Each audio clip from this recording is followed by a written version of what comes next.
Hello, welcome to my YouTube channel. അപ്പോൾ ഇന്ന് ഞാൻ വന്നിട്ടുള്ളത് ഒരു വെറൈറ്റി കണ്ടൻറ്റുമായിട്ടാണ്.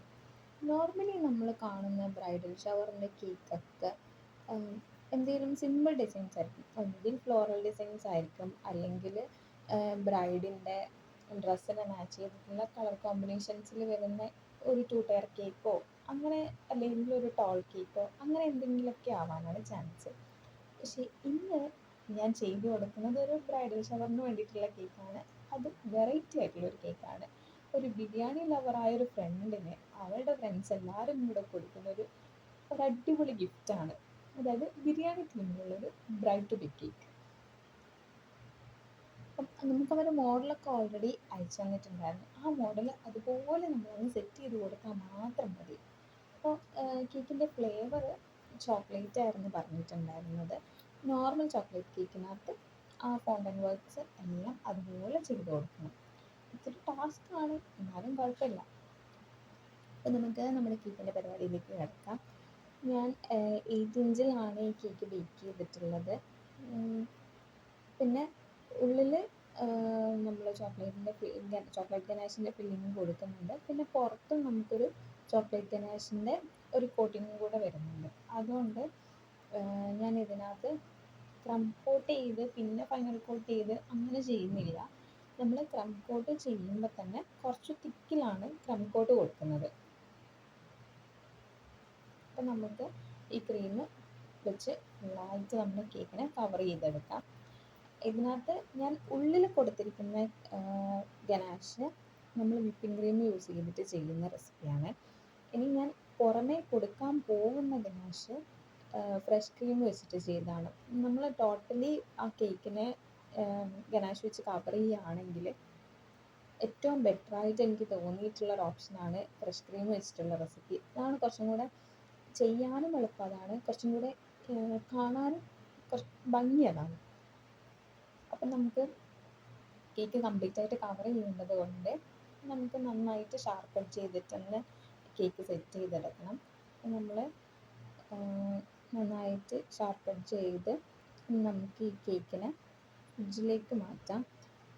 ഒരു 1 ഹവറൊക്കെ വെച്ച് കഴിഞ്ഞ് കഴിഞ്ഞാൽ പിന്നെ നമുക്ക് ബാക്കി പരിപാടികളൊക്കെ ചെയ്യാം. പക്ഷേ എനിക്ക് ടൈം ഉണ്ടായിരുന്നത് പിറ്റേ ദിവസം കൊടുക്കേണ്ട കേക്കാണ്. അത് ഞാൻ രാത്രിയാണ് ചെയ്ത് വെക്കുന്നത്.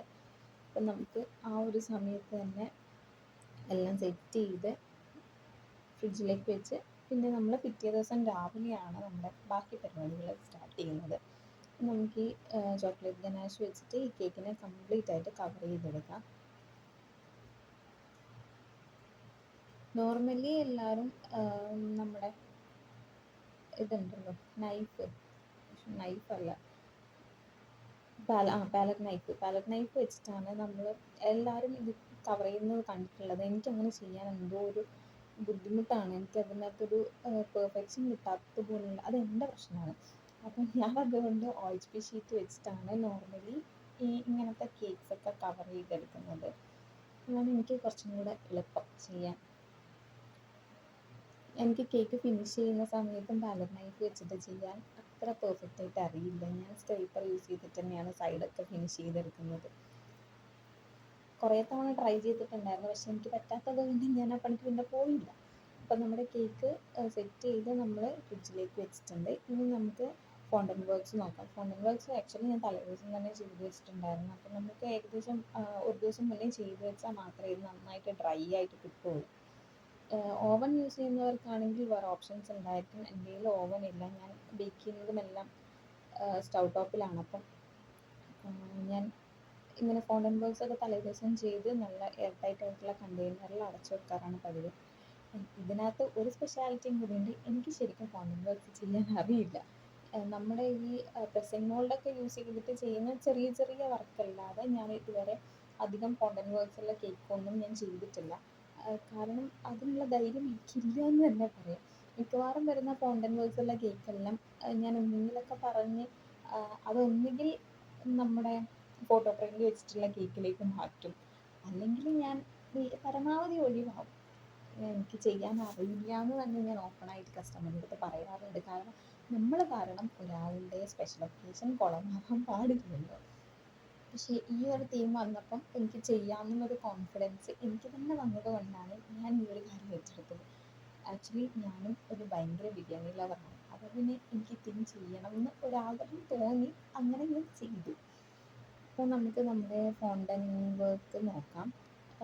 ഇവർ തന്ന മോഡലിനകത്ത് കുറച്ച് അരിമണിയും പിന്നെ ഒരു മുട്ടയുടെ പകുതി പോർഷൻ, പിന്നെ ഒരു ചിക്കൻ ലെഗ്, പിന്നെ ഒരു പച്ചമുളക്, 2-3 മിൻറ്റ് ലീഫ്, പിന്നെ നമ്മുടെ കുറച്ച് സ്പൈസസ്, ഗ്രാമ്പൂ, ഏലക്ക ഇല്ല, കറുവപ്പട്ട, അങ്ങനത്തെ കുറച്ച് സാധനങ്ങളൊക്കെ ഉണ്ടായിരുന്നു. അപ്പോൾ നമുക്ക് ഓരോരോ സാധനങ്ങളായിട്ട് ഉണ്ടാക്കി എടുക്കാം. ആദ്യം തന്നെ നമ്മൾ മുട്ടയുടെ പോർഷൻ ഉണ്ടാക്കി മാറ്റി വെച്ചു. പിന്നെ നമ്മൾ ഒരു പച്ചമുളക്, 2 മിൻറ്റ് ലീഫ്, പിന്നെ 2 ഗ്രാമ്പു, ഒരു പട്ട, പിന്നെ എന്തോ ഒരു ബിരിയാണിയിൽ കാണുന്നൊരു പൂ പോലത്തെ ഒരു സാധനം, എനിക്കതിൻ്റെ പേരറിയില്ല, ആ സാധനം കൂടെ ഉണ്ടാക്കി വെച്ചിട്ടുണ്ടായിരുന്നു. ഇനി നമുക്ക് നമ്മുടെ ഫൈനലായിട്ടുള്ള പരിപാടിയാണ് നമ്മുടെ ചിക്കൻ ലെഗ്. എനിക്കത് ഉണ്ടാക്കുന്ന സമയത്ത് ആക്ച്വലി ഇതിൻ്റെ കളർ എന്താണെന്നുള്ളത് നല്ല കൺഫ്യൂഷൻ ആയിരുന്നു. ഞാൻ ആദ്യം കുറച്ച് ബ്രൗൺ മിക്സ് ചെയ്ത് നോക്കി. അപ്പോൾ അതെല്ലാം തോന്നിയപ്പോൾ അതിനകത്ത് കുറച്ചും കൂടെ റെഡ് മിക്സ് ചെയ്ത് നോക്കി. അപ്പോൾ അത് രണ്ടും കെട്ടൊരു കളറിലേക്കാണ് ഇപ്പം വന്ന് നിൽക്കുന്നത്.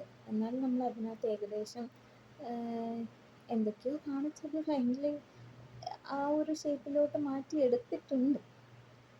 അപ്പോൾ ഇതാണ് നമ്മുടെ ചിക്കൻ ലെഗ്. നമുക്കിതിൻ്റെ കളർ ഒന്ന് ശരിയാക്കി എടുക്കാൻ വേണ്ടിയിട്ട് എനിക്കിത് അത്രയൊക്കെ അങ്ങോട്ട് ഇഷ്ടപ്പെട്ടില്ല. ഈ ഫിനിഷ് ഒരു രസമില്ലാത്ത പോലെ തോന്നിയപ്പോൾ ഞാൻ എന്ത് ചെയ്തു, അതിൻ്റെ മേലെ കുറച്ച് ഗ്ലേസിങ് കിട്ടാൻ വേണ്ടിയിട്ട് യെല്ലോ ഫുഡ് കളർ വെച്ചിട്ട് ഒരു കോട്ടിങ് അങ്ങ് കൊടുത്തു. അപ്പോൾ കുറച്ച് ഒരു ഭംഗി ഉണ്ടായിരുന്നു ആ സമയത്ത് കാണാൻ. ഈ ഭംഗി നശിപ്പിക്കാൻ വേണ്ടിയിട്ട് ഞാൻ ഫൈനലായിട്ട് ഒരു പണിയും ഞാൻ കാണിച്ചു. ഞാൻ എൻ്റെ മേലെ ജസ്റ്റ് ഒരു ബ്ലാക്ക് ഫുഡ് കളറും കൂടെ ജസ്റ്റ് ഒന്ന് ടച്ച് ചെയ്ത് കൊടുത്തത്. അത് പക്ഷേ ഞാൻ ഈ വീഡിയോയിൽ എടുക്കാൻ മറന്നുപോയി. കുഴപ്പമില്ല, നമുക്ക് ലാസ്റ്റ് ഫൈനലി ഇതെല്ലാം കൂടെ എടുത്ത് വെക്കുന്ന സമയത്ത് നിങ്ങൾക്കത് മനസ്സിലാവും. അപ്പം നമ്മുടെ മേലെ വെക്കുന്ന സാധനങ്ങളൊക്കെ നമ്മൾ റെഡിയാക്കി സൈഡിലോട്ട് മാറ്റി വെച്ചിട്ടുണ്ട്. ഇനി നമുക്ക് ഇതിനകത്തോട്ടുള്ള റൈസും കൂടെ ശരിയാക്കി എടുക്കണം. അതായിരുന്നു ഇതിനകത്ത് ഏറ്റവും ടാസ്ക് ആയിട്ടുള്ള പണി. ശരിക്കും കുറേ ടൈം എടുത്തിട്ടാണ് നമ്മളത് കംപ്ലീറ്റ് ചെയ്തത്. 3 കളറിൽ ചെയ്തു, വൈറ്റും യെല്ലോയും പിന്നെ കുറച്ച് റെഡും. അപ്പം നമ്മൾ ഇതെല്ലാം കൂടെ സെറ്റ് ചെയ്തു റെഡി ആവാൻ, അതൊന്ന് ഡ്രൈ ആവാൻ വേണ്ടിയിട്ട് നമ്മൾ നന്നായിട്ട് എയർ ടൈറ്റ് ആയിട്ടുള്ള കണ്ടെയ്നറിൽ അടച്ചു വെച്ചു. ഇനി നമ്മൾ ഇത് ഡെലിവർ ചെയ്യാൻ പോകുന്നതിന് ഒരു 10 മിനിറ്റ് മുന്നെയാണ് നമ്മൾ ഈ സാധനങ്ങളൊക്കെ നമ്മുടെ കേക്കിൻ്റെ മേലെ അറേഞ്ച് ചെയ്യുന്നത്. അപ്പോൾ നമ്മൾ ഓരോരോ സാധനങ്ങളായി ഇതിൻ്റെ മേലെ എടുത്ത് വെച്ച് കൊടുക്കുന്നുണ്ട്. ചിക്കൻ ലെഗിൻ്റെ ഒരു പ്രശ്നം എന്ന് പറഞ്ഞു കഴിഞ്ഞാൽ ഞാൻ അതിനകത്ത് സ്റ്റിക്ക് കൊടുക്കാൻ മറന്നുപോയി. നോർമലി നമ്മൾ ഇത്രയും വീട്ടിലൊരു ഫോണ്ടന്റ് വർക്കൊക്കെ ഇതിൻ്റെ മേലെ വെക്കുന്ന സമയത്ത് അടിയിലൊരു സ്റ്റിക്ക് കൊടുക്കുന്നത് നന്നല്ല. നമ്മൾ ഫോണ്ടന്റ് വർക്ക് ചെയ്യുന്നതിൻ്റെ സമയത്ത് തന്നെ കൊടുക്കണമായിരുന്നു. കാരണം ഇത് ഡ്രൈ ആയിക്കഴിഞ്ഞാൽ നമുക്ക് പിന്നെ സ്റ്റിക്ക് അതിൻ്റെ മേലെ കൊടുക്കാൻ പറ്റില്ല. ഞാൻ മറന്നുപോയി. അതുകൊണ്ട് ഞാനത് ജസ്റ്റ് ക്രീമിലേക്ക് ഇങ്ങനെ ഒന്ന് ടച്ച് ചെയ്ത് വെച്ച് കൊടുത്തിട്ടാണുള്ളത്. പിന്നെ നമ്മുടെ എഗ്ഗ് വെച്ചിട്ടുണ്ട്, 2 മിൻറ്റ് ലീഫ് വെച്ചിട്ടുണ്ട്, പിന്നെ 2 ഗ്രാമ്പൂ, പട്ട, പിന്നെ ഒരു പച്ചമുളക്, അങ്ങനെ എല്ലാം വെച്ച് നമ്മുടെ കേക്കിൻ്റെ ഫൈനൽ ലുക്ക് ഇതാണ്. അപ്പം എൻ്റെ ഇങ്ങനത്തെ വീഡിയോസൊക്കെ ഇഷ്ടപ്പെടുന്നുണ്ടെങ്കിൽ എൻ്റെ പേജ് നിങ്ങൾ സബ്സ്ക്രൈബ് ചെയ്യുക, എൻ്റെ ചാനൽ നിങ്ങൾ സബ്സ്ക്രൈബ് ചെയ്യുക, ലൈക്ക് ചെയ്യുക, ഷെയർ ചെയ്യുക. Thank you for watching.